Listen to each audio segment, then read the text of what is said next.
नमस्कार साथियों, आज आप लोगों को इम्पोर्टेंट क्वेश्चन साइंस में जो बच्चे मैट्रिक परीक्षा में सम्मिलित होने वाले हैं, तो आज विज्ञान के आप लोग तो 40-40 मार्क्स इम्पोर्टेंट बताने वाला हूं।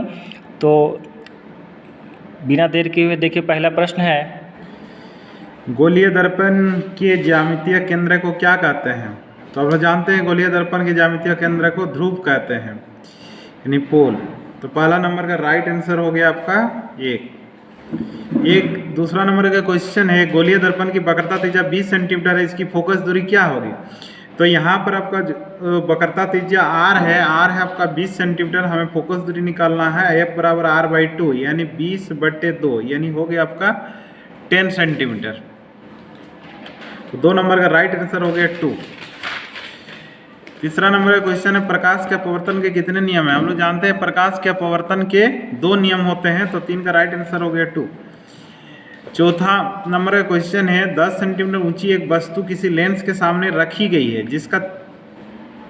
जिससे उसका 3 गुना बड़ा प्रतिबिंब बना, उस लेंस द्वारा उत्पन्न आवर्धन क्या होगा? तो यहाँ पर जो 3 गुना बड़ा प्रतिबिंब बन रहा है, यही है आपका आवर्धन है। इसलिए 4 नंबर का राइट आंसर हो गया ऑप्शन नंबर 2 यानी 3। पांचवा नंबर का क्वेश्चन है, 2 डायोप्टर क्षमता वाले लेंस का फोकस अंतर क्या होगा? तो यहाँ पावर दिया है आपका 2 डायोप्टर, हमें f निकालना है, फोकस दूरी f = 1/p होता है, 1/2 यानी 0.5 मीटर हो गया। इसको जब हम लोग सेंटीमीटर में कन्वर्ट करेंगे तो आ जाएगा आपका 50 सेंटीमीटर। तो 5 नंबर का राइट आंसर हो गया 4, 50 सेंटीमीटर। छठा नंबर का क्वेश्चन है, वाहनों में पश्च दृश्य दर्पण के रूप में किस दर्पण का उपयोग किया जाता है? ये हम लोग जानते हैं साइड मिरर के रूप में हम लोग उत्तल दर्पण का प्रयोग करते हैं। तो 6 नंबर का राइट आंसर हो गया 2। 7 नंबर का क्वेश्चन है, आँख के रंगीन भाग को क्या कहते हैं? हम लोग जानते हैं आँख के रंगीन भाग को आइरिस कहते हैं। सामान्य नेत्र का निकट बिंदु क्या है? हम लोग जानते हैं सामान्य नेत्र का निकट बिंदु 25 सेंटीमीटर होता है और दूर बिंदु अनंत होता है। तो यह निकट बिंदु बोला है, तो इसलिए ऑप्शन नंबर 2 हो जाएगा, यानी 25 सेंटीमीटर।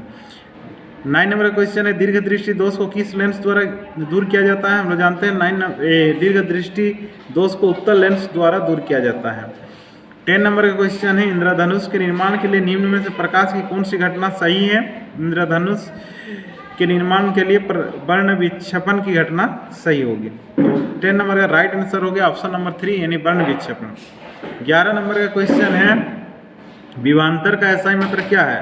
हम लोग जानते हैं विभवांतर का एसआई मात्रक बोल्ड होता है, तो विभवांतर का एसआई मात्रक बोल्ड। 12 नंबर का क्वेश्चन है, विद्युत धारा मापने वाले यंत्र को क्या कहते हैं? तो विद्युत धारा मापने वाले यंत्र को हम लोग एमीटर कहते हैं, एमीटर द्वारा विद्युत धारा मापा जाता है। तो 12 नंबर का राइट आंसर हो गया 1 एमीटर। 13 नंबर में है, कौन सी युक्ति जो विद्युत ऊर्जा को यांत्रिक ऊर्जा में रूपांतरित कर देती है? हम लोग जानते हैं विद्युत मोटर एक ऐसी युक्ति है जो विद्युत ऊर्जा को यांत्रिक ऊर्जा में रूपांतरित कर देती है। तो 13 नंबर का राइट आंसर हो गया 1 विद्युत मोटर। 14 नंबर का क्वेश्चन है, रासायनिक अभिक्रिया में होता अवस्था में परिवर्तन, रंग में परिवर्तन, गैस का उत्सर्जन, इनमें से सभी। तो जानते हैं रासायनिक अभिक्रिया में इनमें से सभी होगा। 15 नंबर का क्वेश्चन है, 2H2O + O2 = 2H2O किस प्रकार की अभिक्रिया है? यहाँ हाइड्रोजन ऑक्सीजन का संयोजन हो रहा है, संयोजन होकर यहाँ जल बन रहा है, इसलिए ये हो जाएगा आपका संयोजन अभिक्रिया। 15 नंबर का राइट आंसर हो गया आपका 1 यानी संयोजन। 16 नंबर का क्वेश्चन है, इस चित्र में कौन सी अभिक्रिया हो रही है? यहाँ पर एक चाइना डिश है, चाइना डिश में कॉपर का चूर्ण लिया गया है और यहाँ पर आपका बर्नर है जिसमें आग जल रही है और आपका यहाँ पर कॉपर चूर्ण को फ्राई किया जा रहा है, यानी कॉपर चूर्ण में आपका ऑक्सीजन जुड़ रहा है, यानी कॉपर का उपचयन हो रहा है, इसलिए 16 नंबर राइट आंसर हो गया 3 उपचयन। 17 नंबर में निम्न में से कौन सा प्रबल अम्ल है? तो यहाँ पर HCl है जो हाइड्रोक्लोरिक अम्ल है, H2SO4 है जो सल्फ्यूरिक अम्ल है और HNO2 है नाइट्रिक अम्ल, इनमें से कोई नहीं। तो हम लोग जानते हैं सबसे प्रबल अम्ल HCl होता है। 17 का राइट आंसर हो गया 1।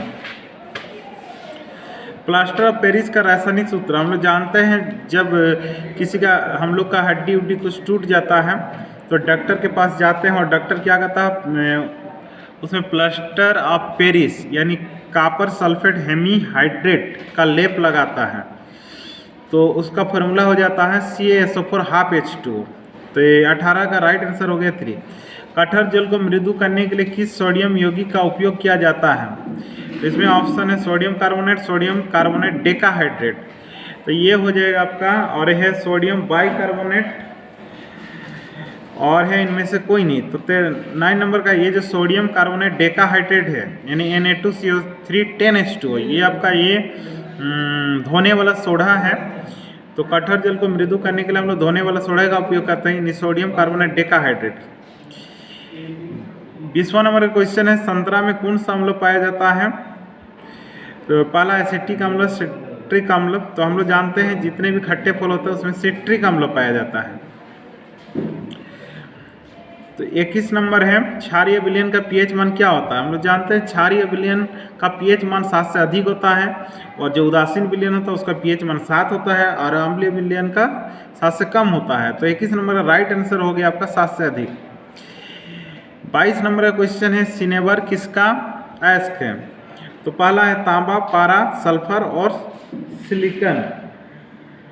तो सिनेबर जो है आपका पारा का अयस्क है, इसलिए 22 नंबर का राइट ऑप्शन हो गया 2।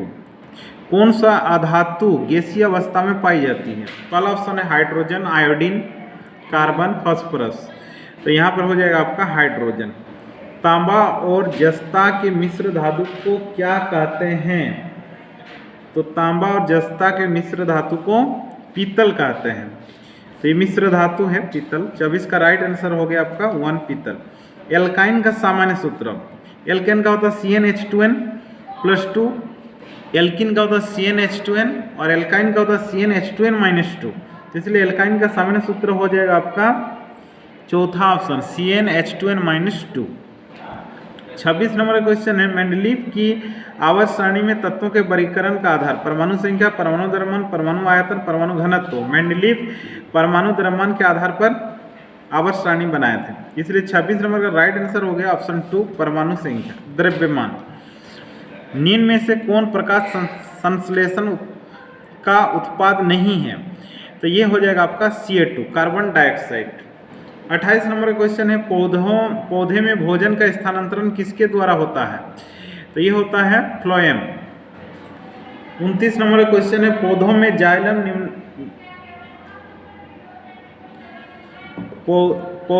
जाइलम निम्नलिखित में से किसके परिवहन के लिए जिम्मेदार है? 29 नंबर का राइट आंसर हो जाएगा आपका पानी। एड्रिनल किस अंग पर सीधे काम करता है? तो पहला ऑप्शन है आपका वृक्क है, दूसरा है यकृत, तीसरा हृदय, और चौथा है अमाशय। तो इसका हो जाएगा आपका हृदय। 31 नंबर का क्वेश्चन है ऑक्सीजन है एक हार्मोन, एक वसा, एंजाइम, चौथा है आपका कार्बोहाइड्रेट। ऑक्सीजन एक 31 नंबर का क्वेश्चन है ऑक्जिन है, ऑक्जिन एक हार्मोन होता है, इसलिए 31 नंबर का राइट आंसर हो गया आपका 1 एक हार्मोन। अमीबा में किस प्रकार का जनन होता है? विखंडन, मुकुलन, पुनरुद्भवन, द्विखंडन। तो अमीबा में हम लोग जानते हैं द्विखंडन जनन होता है, इसलिए 32 नंबर का राइट आंसर हो गया 4। दिया गया चित्र किस प्रकार के जनन को दर्शाता है? पहला आपका बहुखंडन, दूसरा है मुकुलन, विखंडन। तो यहाँ पर हो जाएगा 33 नंबर का राइट आंसर हो जाएगा बहुखंडन। मटर को अपने प्रयोग के लिए किसने चुना था? ये हम लोग जानते हैं मेंडल ने। तो 34 का राइट आंसर हो गया आपका 1। समाजत अंगों का उदाहरण है हमारा हाथ, कुत्ते का अग्रपाद, हमारे दांत, हाथी के दांत, आलू एवं घास के ऊपरी भुस्तारी, इनमें से सभी। 35 का हो जाएगा इनमें से सभी। निम्न में से कौन सा प्राकृतिक परितंत्र है? नदी, बगीचा, खेत, इनमें से कोई नहीं। तो इसमें हो जाएगा आपका नदी। 37 नंबर का प्रश्न है ओजोन परत के अपक्षय के लिए जिम्मेदार कौन है? तो हम लोग जानते हैं क्लोरोफ्लोरोकार्बन होता है, तो इसका सही उत्तर 2 हो जाएगा। 38 का है विश्व पर्यावरण दिवस कब मनाया जाता है? तो ये भी आसान प्रश्न है, 5 जून को। 39 का है कौन सा ऊर्जा स्रोत और ऊर्जा से व्युत्पन्न नहीं होता है? तो ये नाभिकीय ऊर्जा हो जाएगा, न्यूक्लियर एनर्जी। 40 नंबर का प्रश्न है सौर पैनल में किस धातु का उपयोग किया जाता है? तो इसमें चांदी का उपयोग किया जाता है। ठीक है दोस्तों, ये 40 नंबर का प्रश्न हो गया ऑब्जेक्टिव। अब देखिए सब्जेक्टिव प्रश्न है, ये मैं पढ़ दे रहा हूँ, आप लोग इसको कर लीजिएगा, चूँकि वीडियो ज़्यादा लंबा हो जाता है तो बच्चे देखते नहीं हैं। तो ये देखिए क्या है, अति लघु उत्तरीय प्रश्न, very short answer type, very short answer type है। तो इसमें से 7 प्रश्न है, लेकिन इसमें से 7 प्रश्न है लेकिन कोई 5 ही बनाना है। देखिए 2 नंबर का है तो 5 × 2 = 10 हो जाएगा। तो 5 नंबर का 5 प्रश्न है, जिसमें से प्रत्येक 2 प्रश्न का 2 नंबर का है और 7 में से 5 ही बनाना है। तो पहला है चुंबकीय क्षेत्र रेखाएं क्या होती है? दूसरा है आघात वर्धनीयता क्या है? उदाहरण द्वारा समझाएं। 3 है निस्तापन क्या है? एक उदाहरण दे। 4 है मेंडलीफ का आवर्त नियम क्या है? मेंडलीफ की आवर्त सारणी में कितने आवर्त और समूह थे? फिर 5 है रुधिर, जिसको हम लोग ब्लड बोलते हैं, रक्त क्या है? इसके 2 कार्य लिखें। 6 नंबर है वंशानुगत लक्षण से आप क्या समझते हैं? और अगला है पारितंत्र के अजैव घटक का उदाहरण दे। अब देखिए लघुतरीय है, वो तो था अति लघुतरीय, अब ये लघुतरीय। इसमें से भी आपको जो है सो 7 प्रश्न रहेगा, लेकिन इसमें से भी आपको 7 प्रश्न रहेगा, लेकिन बनाना 5 ही है और प्रत्येक 3 नंबर का रहेगा, यानी कि 5 × 3 = 15, यानी कि 5 प्रश्न रहेगा 3 नंबर का, 5 दिया 15 मार्क्स का। ठीक है दोस्तों। अब 8 नंबर का प्रश्न है स्वच्छ आकाश का रंग नीला क्यों होता है? 9वां का है 5 सेंटीमीटर लंबा कोई वस्तु 30 सेंटीमीटर वक्रता त्रिज्या के किसी उत्तल दर्पण के सामने 20 सेंटीमीटर दूरी पर रखी गई है, प्रतिबिंब की स्थिति, प्रकृति तथा आकार ज्ञात करें। 10 नंबर का प्रश्न है ऊष्माशोषी एवं ऊष्माक्षेपी अभिक्रिया के क्या अर्थ है? एक उदाहरण दे। 11 नंबर का प्रश्न है एक तत्व के परमाणु का इलेक्ट्रॉनिक्स विन्यास 287 है, तो इस तत्व की परमाणु संख्या क्या है? दूसरा आवर्त संख्या क्या है? और तीसरा वर्ग संख्या क्या है? इसको निकालना है। 12 नंबर का है कार्बन के अत्यधिक यौगिकों के निर्माण का कारण दे। 13 है पादपों में जल और खनिज लवण का वहन कैसे होता है? 14 नंबर है जीवाश्म ईंधन क्या है? जीवाश्म ईंधन की क्या हानियाँ हैं? अब ये लघु उत्तरीय हो गया। अब है दीर्घ उत्तरीय प्रश्न, जो है ना लॉन्ग टाइप जिसको बोलते हैं, वेरी लॉन्ग टाइप, मतलब दीर्घ उत्तरीय। ये आपको 5 प्रश्न देगा और प्रत्येक प्रश्न जो है 3 प्रश्न बनाना है, प्रत्येक प्रश्न जो है वह 5 नंबर का है। ठीक है दोस्तों, प्रत्येक प्रश्न है 5 अंक का, यानी कि 3 × 5 = 15।